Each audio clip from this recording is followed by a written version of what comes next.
to kind of recover. Yeah. Okay.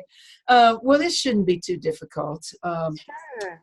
First of all, it gives me great pleasure today to introduce my friend and colleague, Mirabai Starr, author of Wild Mercy, Caravan of No Despair, and a host of other books.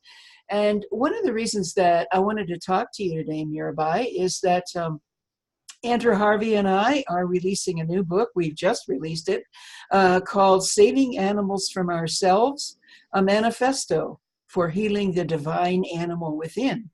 And yeah, I know that you, Mirabai, are a lover of earth and life and animals and the animal within all of us.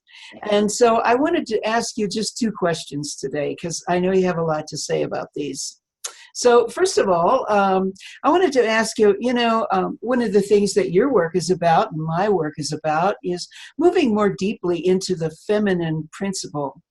And as we do that, and as we begin to embody the feminine principle, it seems like we become more connected with our animal body. And I wonder what your experience has been with this natural evolution in your own interspiritual journey. Thank you, Carolyn. What a great, juicy question. I think that all of the world's great religions are patriarchal structures, or are kind of built on patriarchal foundations. And I've discovered this more and more as I investigate the feminine wisdom teachings that lie at the heart of all the world's great religions, but often buried, and intentionally so.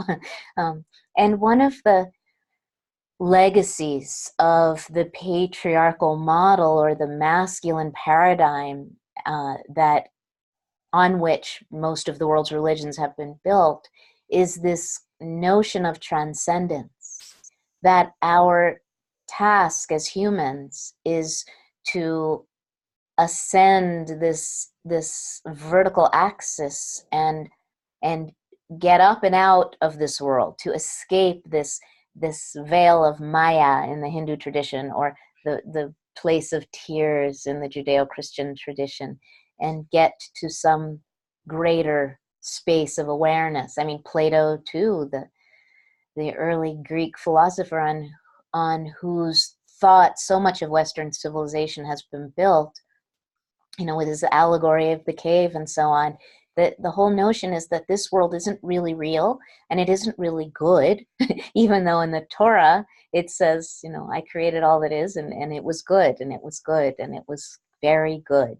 But we forget that, and we understandably in many ways see this place, this experience of embodiment, as a painful delusion. And I say understandably because it does hurt to be a human being in relationship with other human beings, and especially when we face the magnitude of suffering in the world, in the human community, in the animal family, and in the earth herself. Yeah. Like, it really is tempting to try to see it as some kind of limited illusion that we need to transcend to get to God. Mm-hmm. And so I think that the feminine wisdom way is all about claiming this place as the place where the sacred lives, that all ground is holy ground, and that our bodies, our beautiful broken animal bodies, are the very dwelling place of the divine. And so when we can allow ourselves to fully inhabit the human experience, it naturally opens us to our interconnectedness with all of life, and all of life as sacred. Yeah. Oh, that's so beautiful. And we spent how many thousands of years trying to transcend? Yeah. Because it really is hard to be here and be in our bodies. But we have the tools now. Your work, my work, Andrew's work, so many people's work is offering us those tools to really help us be present in the body. Yeah. So I want to get a little more specific about this animal body of ours. You know, I'm sure you've been deeply moved or influenced in your life by an actual animal or two. Often the divine speaks to us directly in our relationship with animals. You know, Rumi was in love with his cat and wanted to be buried with his cat and was buried with his cat. I'm wondering if you could say something about your experience with animals. That's funny. My my two dogs are asleep at my feet right now. Yeah. They don't let me get too far away. I've been on the road for several weeks, and now they're just like velcroed to my body. I've always had a deep connection with animals. My childhood name in my agnostic Jewish family was Saint Francis, because I just, wherever I went, I would see what animals were around, which animal, the wild and seemingly domesticated animals, needed my loving attention, because I thought they did, and but I needed theirs. So I've always been passionately drawn to animals, again, both wild and domesticated, uh, with this intensity of love. Like whenever I'm traveling and I'm away from my own animals, I find the dogs and the cats and the birds and the deer wherever they are and call them to me. And I know I'm not alone in this passion for animals. And there is something in my animal body that resonates with their animal body. And I know a lot of people who are listening to this right now have shared that sense that human beings are way more difficult to get along with and understand and be understood by than our animal companions. I've always felt this deep intimacy with animals. So I don't know what that is, but it's just, and horses. Oh, It's dogs, cats, horses. It's never faded for me. In fact, the older I get, the more tender that intimacy becomes. you know, I'm finding that I need a little dose of snuggling with my dog every Yes. single day.